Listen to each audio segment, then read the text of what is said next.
तो हमारे पास सबसे पहले इनकम मेथड से नेशनल इनकम का फॉर्मूला लिख देते हैं। इनकम मेथड से हमें मिलता क्या है? एनडीपीएफसी। नेशनल इनकम किसी भी मेथड से डायरेक्टली नहीं मिल सकता।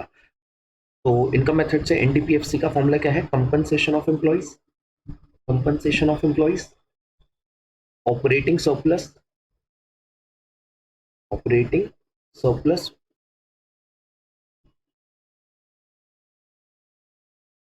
And mixed income, and mixed income. हमें ये तीन चीजें फाइंड आउट करनी है। सबसे पहले चेक करिए आपको एज इट इज ये तीनों चीजें दे रखी हैं यानी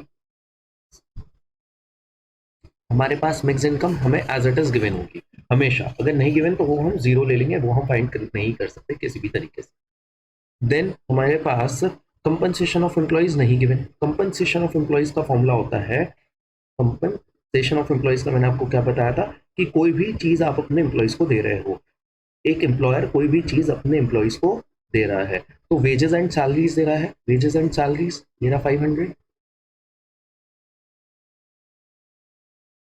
and operating surplus, and operating sorry operating surplus कह रहा हूं मैं, and employers contribution, employers contribution to social security scheme, employers contribution to SSS. Employer ही होना चाहिए, अगर एम्प्लॉय होगा तो वो हम इग्नोर कर देंगे, हम उसको नहीं लेंगे, ये बात याद रखिएगा। 500 प्लस एम्प्लॉयर्स कॉन्ट्रीब्यूशन कितना है? 50। तो हमारे पास कंपनसेशन ऑफ एम्प्लॉयज कितना आ गया? 550, 550 ऊपर ले जाएंगे। ऑपरेटिंग सरप्लस हमें एज इट इज गिवन है, यस हमें एज इट इज गिवन है, ये रहा। क्या हम इसके अंदर दोबारा डिविडेंड ऐड कर दें? क्या हम इसके अंदर दोबारा जो चीजें ऐड करनी चाहिए वो नहीं करेंगे, हम एज इट इज आगे बढ़ जाएंगे बस ऑपरेटिंग सरप्लस लेके। हमें तो आ गया ना। तो एनडीपीएफसी हमारे पास कितना आया? एनडीपीएफसी हमारे पास आया 1650, 1650।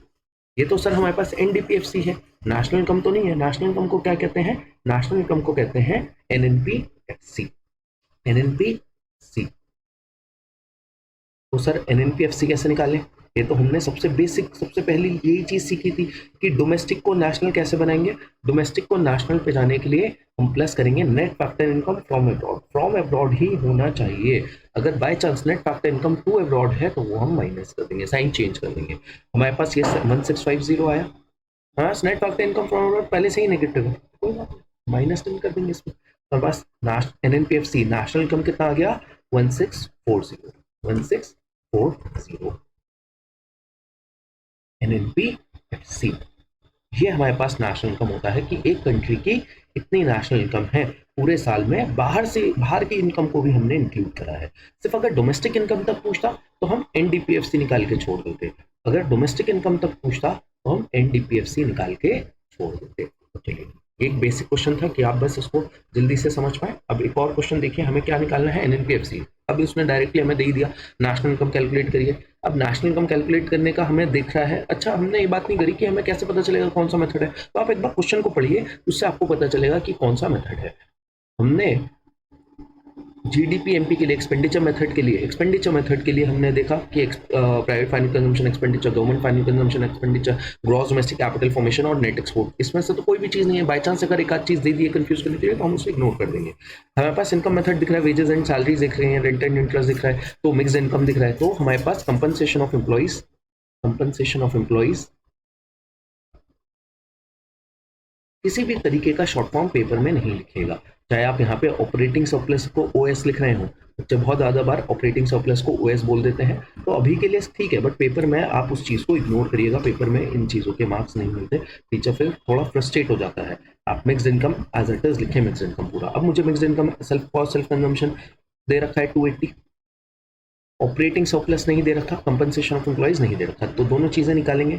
कंपनसेशन ऑफ एम्प्लॉइज, कोई भी टाइप की एम्प्लॉइज को सैलरीज वेजेस कुछ भी चीज दे रखी है वो कंपनसेशन ऑफ एम्प्लॉइज में जाएगा। चेक करिए कंपनसेशन ऑफ एम्प्लॉइज में वेजेस एंड सैलरीज दे रखा है हमें। एम्प्लॉयर्स कॉन्ट्रीब्यूशन अगर नहीं दे रखा तो हम उसको जीरो मान लेंगे। वेजेस एंड सैलरीज कितना हो गया? वेजेस एंड सैलरीज ही हो गया बस इसके अंदर, वेजेस एंड सैलरीज 600, हम ऊपर लिख देंगे 600। ऑपरेटिंग सरप्लस का formula, operating surplus, operating surplus कैसे निकालेंगे? ऑपरेटिंग सरप्लस निकालेंगे हम रेंट, इंटरेस्ट, रॉयल्टी और प्रॉफिट ऐड करके। रॉयल्टी इस क्वेश्चन में नहीं दे रखी, रॉयल्टी इस क्वेश्चन में नहीं दे रखी, रेंट एंड इंटरेस्ट भी टोटल एक साथ दे रखा है 160, प्रॉफिट भी नहीं दे रखा।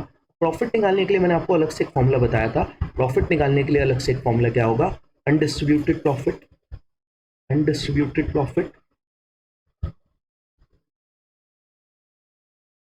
Dividend, dividend and corporate tax, and corporate tax. अगर इसमें से कोई चीज नहीं दे रखी होगी तो फिर वो जीरो ले लूंगा मैं।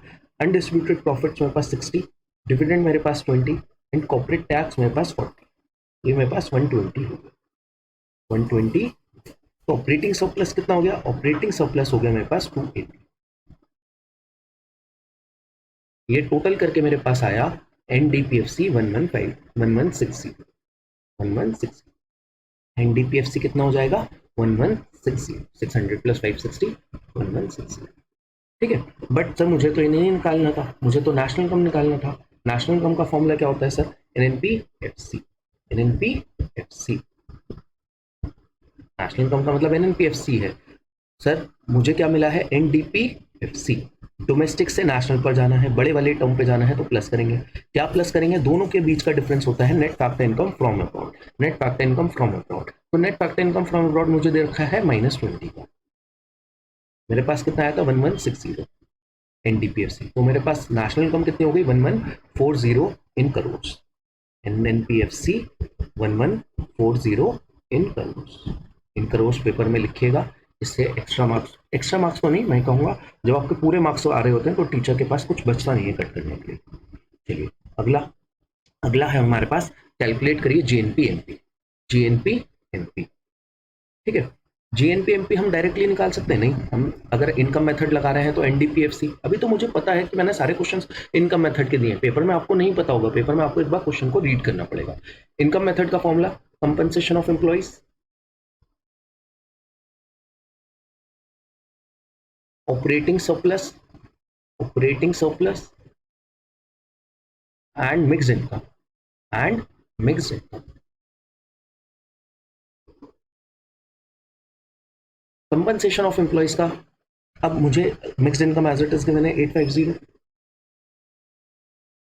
ऑपरेटिंग सरप्लस के एज इट इज गिवन है, नहीं ऑपरेटिंग सरप्लस निकालना पड़ेगा। एम्प्लॉय कंपनसेशन भी एज इट इज गिवन है, तो compensation of employees, employee compensation एक ही चीज है 600। कभी कभार थोड़ा सा दिमाग लगाया करें, उस चीज को देखा करें, ठीक है। अच्छा, अगर पीछे क्वेश्चन में मेरे पास बहुत सारी चीजें ऐसी थी जो मैंने यूज ही नहीं करी, जैसे net current transfers from ROW, ठीक है, तभी भी ये बात याद रखिएगा, करंट ट्रांसफर्स का मतलब होता है one sided transactions. One sided transaction जैसे डोनेशंस हमें मिली, गिफ्ट्स मिले, ग्रांट्स मिले, ये कभी भी नेशनल इनकम के अंदर नहीं आते। Current transfers will not be included in national income. और जो चीज मैंने नहीं पढ़ाई वो चीज नहीं आएगी। अगर कोई चीज आनी होगी वो मैं खुद बता चुका हूँ, या फिर मैं बता दूंगा अगर कोई ऐसा पर्टिकुलर क्वेश्चन होगा तो, ठीक है। वैसे मैंने आपको सारी चीजें बताई हैं, इतने बेसिक्स के साथ आप पूरा कर सकते हैं। देन हमारे पास ऑपरेटिंग सरप्लस, ऑपरेटिंग सरप्लस हमें निकालना पड़ेगा, ऑपरेटिंग सरप्लस निकालना पड़ेगा क्योंकि मुझे एज इट इज नहीं गिवन। ऑपरेटिंग सरप्लस का फॉर्मूला क्या होता है सर, ऑपरेटिंग सरप्लस का फॉर्मूला होता है हमारे पास rent, interest, royalty, rent, interest, royalty and profits. अब सारी चीजें देखूंगा मैं कि कितने कितने दे रखी है मुझे। सर रेंट मुझे दे रखा है, रेंट एंड इंटरेस्ट एक साथ दे रखा है 350, एंड प्रॉफिट्स मुझे दे रखे हैं 200 के। क्या इसके अंदर दोबारा मैं ऐड ऑन करूंगा डिविडेंड को या किसी भी ऐसी चीज को, नहीं, बस मुझे प्रॉफिट दे दिया है, वही मेरे पास टोटल हो गया है। तो प्रॉफिट प्लस रॉयल्टी नहीं दे रखी, वो जीरो ले लूंगा, तो ये मेरे पास 550 आ गया, 550। तो टोटल करा इसको मैंने एनडीपीएफसी को, तो ये मेरे पास हो रहा है 2000, 2000।